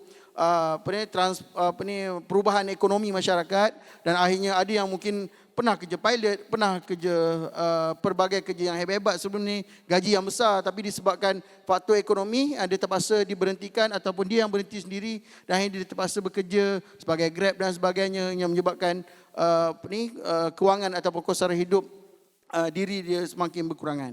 So itu cabaran-cabaran lah bila kita berhadapan, dan kita memang nak semak supaya dan kita imbang keperluan-keperluan yang dia layak untuk terima. Sebab contohlah macam agian fidyah. Sebab agian fidyah ni memang kita baru-baru ni kami di Yayasan Maghfirah bekerjasama dengan pihak MAIS untuk mengagihan fidyah. Memang ada kriteria-kriteria yang kita kena jaga, yang kita perlu pastikan bahawa dia ialah memang layak menerima fidyah. Itu perkara-perkara yang kita inilah. Tu kalau bantuan bersasar yang agihan 100 orang, 50 orang ke atas, itu metod kami lah. Dan seterusnya untuk bantuan individu, kita akan wujudkan borang sebenarnya secara online, yang mana borang-borang ini kita akan berikan kepada mereka yang memohon untuk mereka isi, dan kita akan cuba sehabis baiklah untuk santuni. Dan memang setiap orang yang ada permohonan kita akan bawa kepada pengurusan, dan akhirnya pengurusan akan bila pengurusan kata yes dan boleh proceed, barulah tim operasi akan meneruskan gerak kerja mereka, iaitu dengan kita ziarah kepada bakal penerima itu. Kita nak tengok betul tak apa yang diperlukan. Contoh perubatan, dia perlukan ubat yang sebenarnya harga komitmen kadang-kadang yes, gaji dia ada yang mohon gaji 4,500, 5,000, 6,000, tapi ubat untuk dia saja dekat 5,000 sebulan. So macam mana? Ni kalau kanser dan sebagainya lah. Dan baru-baru di Johor saya baru turun Johor hari tu, saya jumpa Abang Arif ni, dan kami tak sempat nak bantu, dia dah meninggal. Kanser usus. So itu benda-benda yang realiti lah. Tapi dia seorang yang berkemampuan, gaji okey dan sebagainya. Tapi dia ada orang kata cabaran-cabaran itu yang kita kena support. Dan betul lah dia minta kat sana sini dapat sikit-sikit, tapi dia perlu cepat. Perlu cepat. So itu yang kita cuba bantu. Dan ziarah, dan akhirnya kita susunlah metod bantuan yang boleh kita gunakan untuk kita pastikan bantuan itu disalurkan. Dan kalau di Yayasan Maghfirah yang saya kata tadi, borang online itu prosesnya tak adalah sampai pengamatan saya taklah sampai ke sebulan 3 bulan proses. Melainkan dia terlampau banyak. Kalau contohlah macam implan koklear, kos sebelah je, kalau yang kos sebelah untuk alat tu saja mencecah 85 ribu, minta maaf. 85,000 sebelah. Bayangkan kalau 2 belah kita nak pasangkan. So dia perlu jumlah yang banyak. So mungkin sebulan ke 2 bulan. Tapi proses untuk mengiyakan bahawa dia layak untuk kita bantu dan kita carikan dana untuk dia, ia proses dalam 7 ke 14 hari. Itu amalan kami lah. Kita tak nak panjangkan supaya dia ada harapan untuk kan jadi lebih baik kan untuk kehidupan. Dan itulah secara ringkas mungkin metod ataupun medium-medium yang kami ada di Yayasan Maghfirah untuk mungkin menjelaskan lagi bagaimana agihan ini dijalankan, bagaimana kriteria dipilih dan bagaimana dana-dana ini metodnya disalurkan kepada mereka yang memerlukan. Terima kasih Encik Shuib. Dan sekarang sampai ke segmen terakhir, soalan yang terakhir kepada ketiga-tiga panel. Dan saya difahamkan Encik Johan, dah ada banyak slide dan video dikongsikan untuk setakat ini. Untuk apakah success story yang boleh kongsikan untuk Food Bank kepada para penonton hari ini setakat ini tentang Food Bank Malaysia? Okey, terima kasih doktor. Untuk yang sesi yang akhir ini, kita panaskan sikit tu dengan panaskan kita. tengok dah timbul situ, ekonomi madani memperkasa rakyat. Bukan kita nak marah kerajaan ataupun nak komen apa-apa ni Tuan Haji dan cerita. Kita tengok kerangka yang dia buat dekat situ, kerangka yang ekonomi madani memperkasakan rakyat. Saya faham, saya tahu dalam ni ramai yang kaki tangan kerajaan yang turut berada di dalam dewan dan juga yang menuntun. Kita tengok sebelah kiri itu menaikkan ceiling peneraju ekonomi kita. Itu menstruktur semula ekonomi. Maksudnya dia nak ekonomi kita itu bagi majukan lagi. Maksud industri dan segala-galanya kita nak tinggikan dia. Sebelah kanan kita tengok itu adalah menaikkan lantai, peningkatan darjat hidup rakyat, kehidupan yang berkualiti untuk rakyat. So kita lebih menumpu kepada yang sebelah kanan tu. Kita lebih menumpu kepada yang sebelah kanan tu sebab sebelah kanan tu yang merasa tekanan kos sara hidup yang tinggi itu. Kan? Kita kehidupan yang berkualiti untuk rakyat. Jadi memperkasakan rakyat. Rakyat mana yang kita nak perkasakan? First kali kita kena identify rakyat mana yang nak diperkasakan. Kan? Kalau kita tengok pada kat tengah tu kita tengok ada tulis apa? Untuk berjaya kita perlukan seluruh rakyat Malaysia. Okay? Rakyat, kerajaan dan juga industri. Okay? Kita ada di situ korang nampak di situ dengan semangat perpaduan itu semestinya adalah politik lah, supaya takut kita politik kita lagi bercakaran, lagi langsung tak boleh buat kita punya ekonomi kita naik. Dan yang keduanya adalah kita tengok situ adalah tata kelola yang baik semestinya ditujukan kepada kaki tangan kerajaan supaya mengelolakan dengan baik. Dan yang ketiga, sistem penyampaian awam yang tangkas. Kenapa ada situ disebut? Kenapa yang amat berhormat Perdana Menteri sebut penyampaian awam yang tangkas? Semestinya penyampaian awam sekarang ni tak tangkas, lembab. Ya, itu yang kita boleh sebutkan di situ. Jadi bila wujudnya, bila adanya peranan NGO inilah yang melajukan, membuatkan penyampaian kita lebih tangkas. Sebab kita punya birokrasi tak adalah sebanyak mana. Birokrasi kita tak bertimpa-timpa. Jadi kita boleh dapat dana kalau diberi oleh dermawan, terus kita boleh agihkan kepada rakyat. Tapi kalau kata dana diberikan kepada jabatan-jabatan kerajaan, memerlukan banyak prosedur yang lama untuk sampai kepada rakyat. Itu tak ada siapa boleh nak nafikan. Rasanya kaki tangan kerajaan juga faham tentang soal ini. Okay? Kita terima. Okay, next. Rakyat mana yang kita nak diperkasakan itu? Ini komuniti ini. Komuniti ini, miskin bandar, yang duduk di PPR, yang duduk di kampung-kampung tradisional yang lama, di sekitar Lembah Kelang. Ini termasuk juga dengan gelandangan, termasuk juga dengan keluarga penagih dadah. Dan kita tengok, ini adalah termasuk dalam komuniti miskin bandar. Ini perlu diperkasakan. Yang kedua, ini dalam bandar. Di luar bandar ada 3 komuniti yang perlu ditengok. Itu Penoreh Getah. Komuniti yang sangat sedih kehidupan mereka. Bergantung kepada harga getah, bergantung kepada cuaca. Hujan turun, sekarang ni musim tengkujuh, dah tak boleh noreh. Terputus pendapatan bermakna terputus segala-galanya. Nak kena pergi berhutang untuk beli makanan dan sebagainya. Sebelum ini pun hidup kais pagi makan pagi, kais petang makan petang. Apabila berlaku musim tengkujuh, langsung tak boleh noreh. Kita tahu dalam industri getah ada berapa agensi yang menjaga. Kita ada LGM, Lembaga Getah Malaysia. Kita ada RISDA, kita ada FERDA, kita ada FEKRA. Tapi ke mana nasib komuniti Penoreh Getah? Ada teknologi yang canggih yang baru ditemukan untuk mengeluarkan hasil getah yang lebih berkualiti atau lebih banyak. Boleh pergi perah pokok getah tu keluar susu banyak sikit. Tak ada. So komuniti ini tertinggal ke belakang nasib mereka. Mak bapak yang menoreh getah dia akan cakap, anak, kalau engkau dah besar janganlah jadi menoreh getah. Pergilah cari kerja lain. Kan?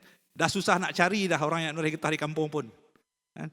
Jadi industri yang menuju ke yang malap, yang sangat malap dalam negara kita. Malaysia bukan lagi jadi pengeluar getah yang terbesar di Malaysia, di dunia. Sudah diambil alih oleh Thailand, Indonesia, Vietnam dan sebagainya. Kita sudah duduk nombor 6 sekarang untuk dalam industri pengeluaran getah di dalam dunia. Okey, yang kita tengok komuniti nelayan pantai. Berbagai-bagai masalah dia orang ni. Kalau hujan sekarang musim tengkujuh tak boleh pergi tangkap ikan. Semestinya botnya kecil-kecil. Ikan tepi pantai dah tak ada, semua dikawal oleh buka tunda. Berapa agensi yang menjaga nelayan? Ada LKIM, ada macam-macam lah yang menjagakan nasib mereka. Tapi nasib mereka tetap begitu. Okey, yang akhir sekali semestinya lah orang asli. Komuniti yang masih terpinggir, walaupun kita tengok ada juga orang asli yang dah jadi ahli parlimen, dah jadi ketua pengarah jabatan itu dan ini, dah menjadi profesor dan sebagainya. Tapi kita kena ingat di Semenanjung sahaja kita ada 18 tribe, 18 suku kaum. Yang maju hanya 2-3 suku kaum.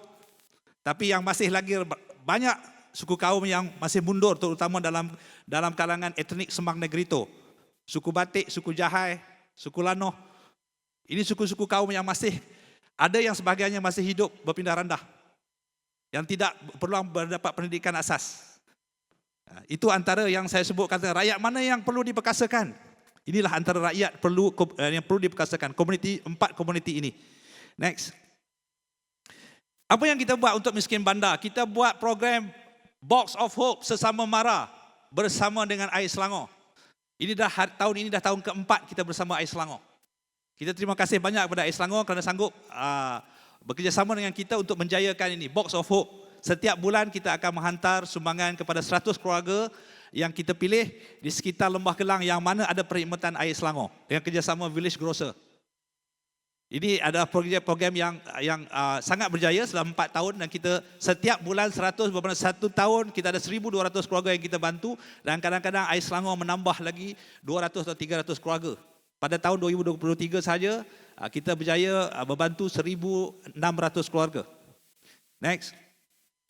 Kita juga ada food bank runcit yang kita buat. Ini antara program yang kita buat untuk miskin bandar juga.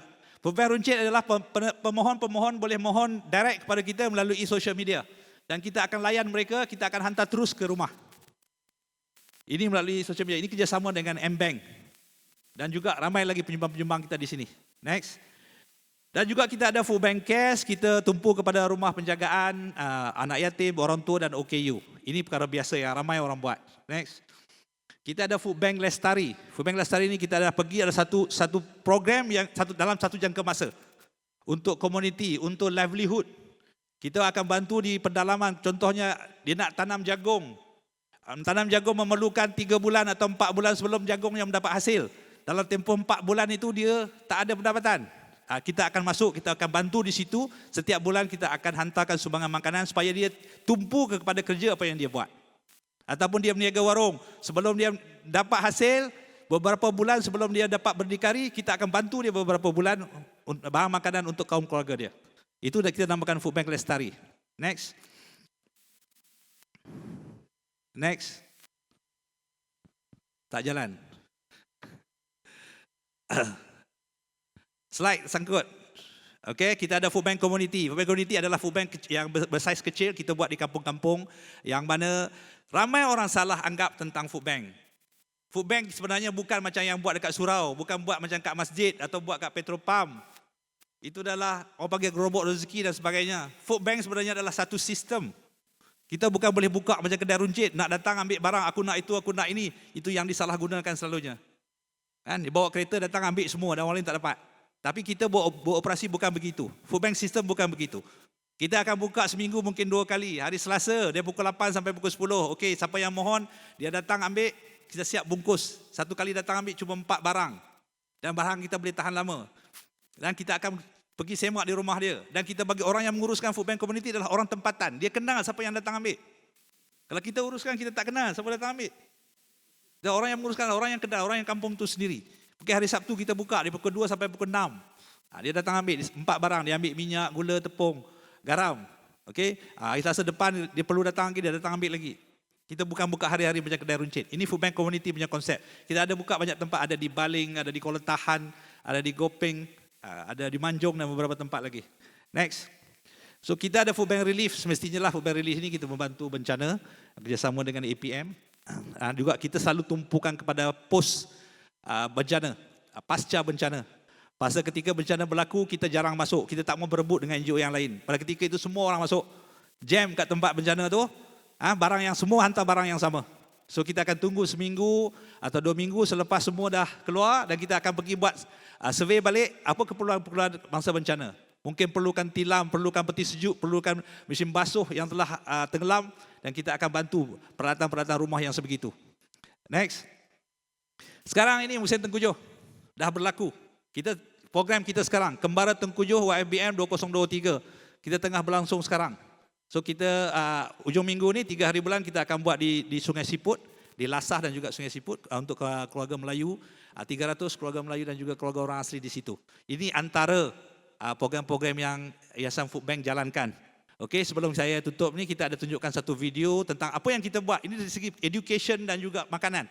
Kita buat pada tahun 2000, kita mula 2019 dan hasilnya sekarang 2023 kita nampak perbezaan apa yang berlaku dengan dibantuan para penderma yang budiman. Okey, kita tengok video itu sekarang. Sekian, terima kasih. Terima kasih Encik Johan.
Transformasi yang sangat besar. Tahniah. Ya, soalan terakhir untuk Encik Bahrin ya. Apakah pula usaha yang patut dilaksanakan untuk memperkasa komuniti dermawan bagi tujuan menghasilkan program yang berimpak tinggi ya? Okey, terima kasih Dr. Since this is the last question, Yes. Sebenarnya bagi memperkasa komuniti dermawan ni, sebenarnya seperti yang saya nyatakan tadi, build a trust. Sebenarnya penderma pewakaf ni nak tahu you spend ke mana duit ni. You belanjakan ke mana benda ni.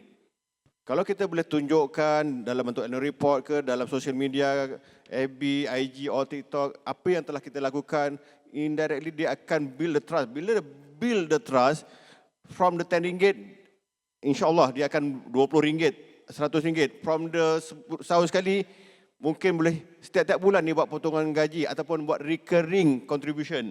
So inilah sebenarnya yang saya nyatakan tadi, how build the trust is actually kita kena be transparent, be whatever be lah. Tapi yang penting sekarang ni memang membina trust, kepercayaan ni sebenarnya sangat sukar, tetapi melalui proses annual report kita secara transparent tunjukkan semua aktiviti yang kita telah laksanakan. Mereka akan proud apa yang mereka sumbangkan ataupun yang mereka wakafkan. Jadi dalam hal ini kami pun tidak setakat membina trust ini melalui annual report, kami turun padang juga. We have a program jalinan ukhuwah, pergi ke daerah-daerah menyantuni masyarakat. Kami buat program kerjasama, gotong royong, kami bawa klinik wakaf, mobile klinik kami. Kami ada program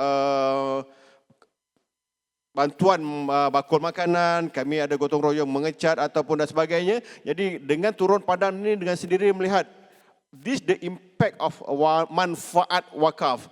By doing that, maknanya mereka akan lebih, oh okay, now dah nampak apa yang daripada wakaf tadi, manfaatnya, hasilnya dapat balik semula kepada masyarakat. Begitu juga dengan Brigade Wakaf. Ini badannya uniform yang mana memberi bantuan semasa bencana, banjir ke, kebakaran ke. Our team memberikan basuh rumah mangsa. Kami berikan bantuan makanan, kami berikan bantuan asas. Jadi ini adalah satu bentuk-bentuk manfaat yang sebenarnya mereka lihat semula. Selain daripada apa yang ada di dalam annual report ataupun social media, tetapi bila turun padang ini very important. Dan pastinya lah dalam hal ini saya menyerulah rakan-rakan yang ada di sini untuk melayarilah FB, IG atau TikTok kami WAQAF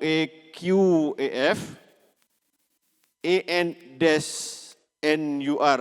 Saya tak dapat menceritakan segalanya apa yang ada pada hari ini, tapi di dalam social media kami menceritakan segala-galanya. Ini pun antara yang boleh membina build the trust untuk kepada public. Jadi dengan sendirinya bila you dah build the trust, I believe ini proven. Proven maknanya mereka ni daripada mungkin alah RM5 je lah. Kita biasalah nak bagi RM5 tu pun rasa pun dah banyak kan. Tapi bila kita tengok, wow, actually your activity is extraordinary, comprehensive, the whole Malaysia, national level, dan jumlah tu semakin ramai. Kalau contoh, klinik wakaf Anur ni dah serve almost 2 million patient, which I think more than 10% is actually is non-Muslim, dan benda ni is actually mereka nampak, wah, sebenarnya klinik wakaf ni dah tertubuh sebelum klinik satu Malaysia lagi. Tahun 2000 telah ada. Saya terangkan sikit ni, klinik wakaf Anur ni bayar RM5, kos RM60-70. So how the different ni? Different ni lah ditop up oleh manfaat wakaf. Jadi ini kalau manfaat ni bukan setakat B40, M40, even T20 pun we are open. Benda ni boleh dinikmati sama. Jadi untuk yang lain-lainnya sebenarnya I can save more than 4 million. Tapi 2 million mostly datang daripada manfaat klinik wakaf Anur tadi. Yang lain bantuan cara hidup, bantuan kesihatan, bantuan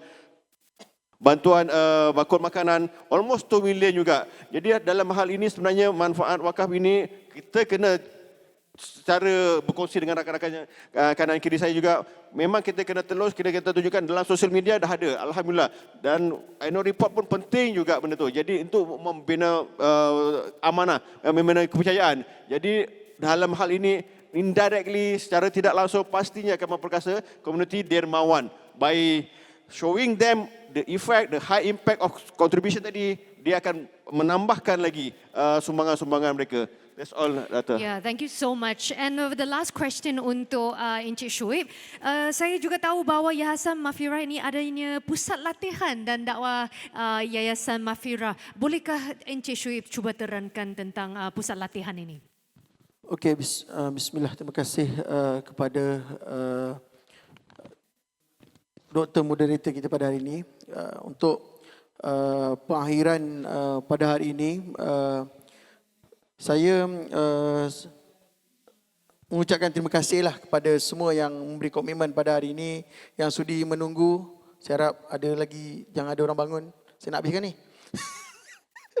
Okey, so pertama Yayasan Maghfirah ini kita wujudkan atas kefahaman untuk menyantuni masyarakat secara jangka masa panjang.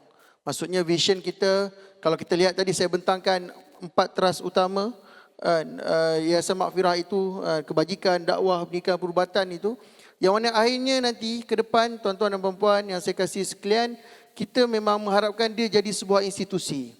Dan kalau macam saya bagi contoh, kalau kita sudah bermula sebenarnya ke arah itu, yang mana teras kebajikan dan juga teras dakwah, kita dah ada pusat community YM, teras pendidikan, kita dah ada sahabat Al-Quran, InsyaAllah akan ada sekolah rendah integrasi Islam Yayasan Maghfirah. Kita ada pusat latihan dan dakwah yang mana insyaAllah saya akan terangkan sikit sekejap lagi. Dan kita teras perubatan juga, kita sedang mengarah membuat klinik bergerak, dan kita dah bermula dengan ambulan. Kita kerjasama dengan ambulan-ambulan swasta, dan insyaAllah kita juga untuk membuat sebuah pusat dialisis lah ke depan. So selain itu juga, benda yang kita ingin kongsikan juga ialah bagaimana sustain YM ni ke depan ialah dengan sustain sumber manusia dan juga dana. Yang mana sekarang ini YM, kalau ikut saya boleh share di sini, 80% kutipan dana ialah daripada online. Dan ke depan memang kita ingin belajar dengan senior-senior kita berkaitan wakaf, berkaitan zakat, wang tatu syariah, fidyah dan sebagainya, dan untuk kita menyantuni masyarakat lebih ke dalam lagi. Dan seterusnya juga ke depan juga, ini khas untuk juga kepada para penyumbang, kepada para penyumbang Yayasan Maghfirah, dan ke depan insya-Allah Yayasan Maghfirah akan mewujudkan pusat latihan dan dakwah, dan kita telah ada tanah seluas 15 ekar, yang mana di atas tanah itu sekarang sudah ada 7 ekar yang sudah ada bangunan yang boleh memuatkan 300 orang. Dan insya-Allah ke depan next kita akan upgrade, ini ialah fasiliti yang ada sekarang, ada surau, ada dom, ada chalet, dan juga ada aktiviti lasak. Okay. Dan ke depan insya-Allah next kita akan upgrade pusat latihan dan dakwah ini untuk kegunaan yang lebih skala besar, yang mana di situ juga akan wujudnya sekolah kita, orang kata hub pendidikan Yayasan Maghfirah di Malaysia ini kita akan wujudkan di atas tanah seluas 15 ekar ini, yang mana di situ kalau lihat terdapat sekolah dan juga pusat aktiviti-aktiviti untuk masyarakat hadir, bukan saja pelajar-pelajar di Maghfirah, sekolah Maghfirah itu nanti, tapi juga ialah masyarakat awam yang boleh hadir ke dalam untuk bersama-sama menggunakan fasiliti yang ada. Next, tak apa, teruskan. Next. Okay, inilah objektif utama pusat latihan dan dakwah Yayasan Maghfirah itu sendiri. Yang pertama, melatih pasukan Yayasan Maghfirah, sukarelawan Yayasan Maghfirah, guru sahabat Al-Quran Yayasan Maghfirah, pembimbing remaja dan murabi yang berguna untuk setiap lapisan masyarakat. Yang kedua, berfungsi sebagai pusat rekreasi, tempat mesyuarat, retreat, kempen dan program-program untuk pembinaan anak-anak. Yang ketiga, merangka melaksanakan program pendidikan yang dapat meningkatkan kefahaman Islam dalam masyarakat, tentunya kelas-kelas Al-Quran dan sebagainya lah. Dan ini adalah fasiliti yang ada sekarang, dan kita akan upgrade fasiliti inilah dengan pembinaan yang saya boleh kongsikan menelan jumlah 80 juta insya-Allah. Next. Ini juga rakan kerjasama. Next. Rakan media. Dan mungkin last kali video. Betul Ya, sebelum ke video, saya ucap sekali lagi terima kasih kepada pihak penganjur, pihak moderator dan juga rakan-rakan panel yang sudi bersama kita pada hari ini. Macam moderator pula sini. Kan. Terima kasih Ya. kerana sudi memberi peluang kepada Yayasan Maghfirah. Saya nak beritahu tim Yayasan Maghfirah seramai 95 orang yang berada di pejabat itu sekarang sangat-sangat teruja atas jemputan yang diberikan kepada kami bersama-sama dengan pakar-pakar yang ada di depan, dan juga orang kata penggubal-kumbal, mungkin penggubal dasar yang berada bersama kita pada hari ini, dan untuk kita kami mempelajari bagaimana memahami kan bagaimana kita menyantuni dan kita menyelesaikan, kalau tidak menyelesaikan pun menjadi support system kepada masyarakat di luar sana, dan mungkin bukan masyarakat saja yang bercakap di depan ni pun ada masalah kos sara hidup. Betul lah kan? Untuk kita sekurang-kurangnya menjadi support system kepada permasalahan yang berlaku di dalam masyarakat. Sekian, terima kasih. Terima kasih. Kita Video. tayangkan video yang terakhir dulu. Ya, silakan.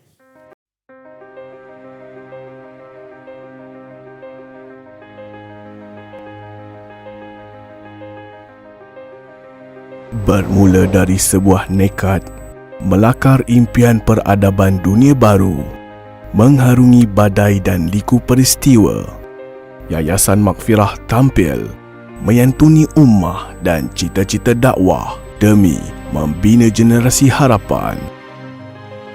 Idea penubuhan dia dimulakan pada tahun 2016 lah. Jadi proses penubuhan Yayasan Maghfirah tu mengambil masa selama 2 tahun lah. Ditubuhkan untuk menterjemahkan kefahaman kami, pengasas-pengasas ahli pemegang amanah Yayasan Maghfirah sekarang kepada apa yang kami faham melalui dakwah dan tarbiyah.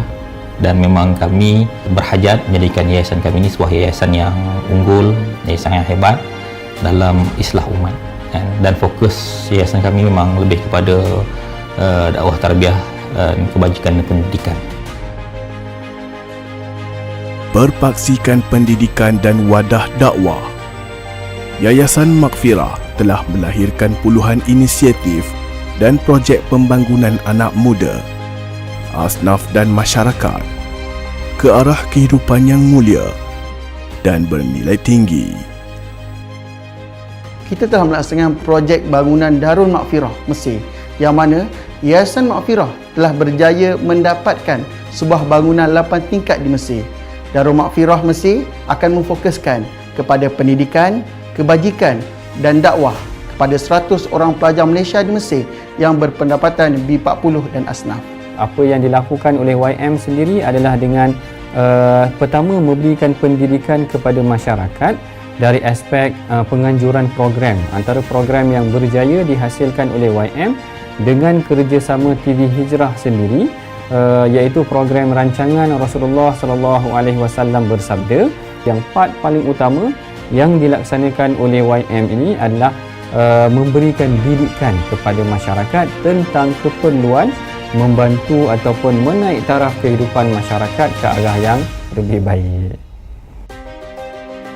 Hasrat yayasan mengungguli islah dan pendidikan didukung dengan keupayaan jiwa dan keunikan idea dalam melahirkan barisan pendidik ummah dan 1001 agenda kebajikan dan dakwah. YM ni memberikan kita satu kasih sayang. Kita berkongsi kasih dan sayang di antara tim orang lain. Kalau dalam sepasukan, tim yang tidak kenal dan yang belum kenal, kita berkasih sayang untuk bertoleransi, untuk mengenal satu sama lain. Komited, peduli. Ihsan, kasih sayang. Tanggungjawab, Amanah. telus, syumun. Unggul, semangat.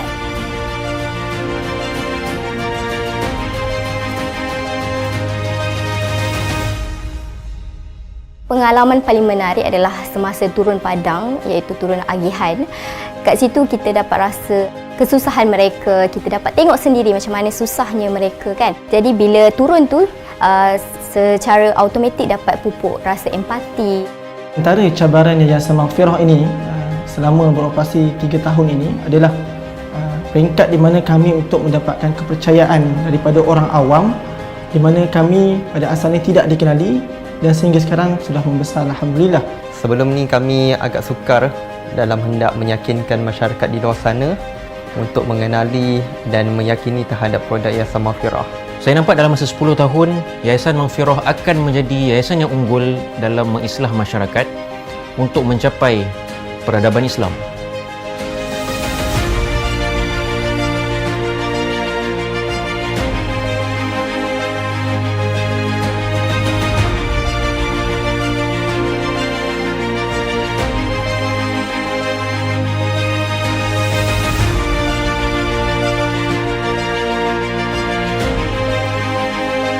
Yayasan Maghfirah, wadah dakwah anda.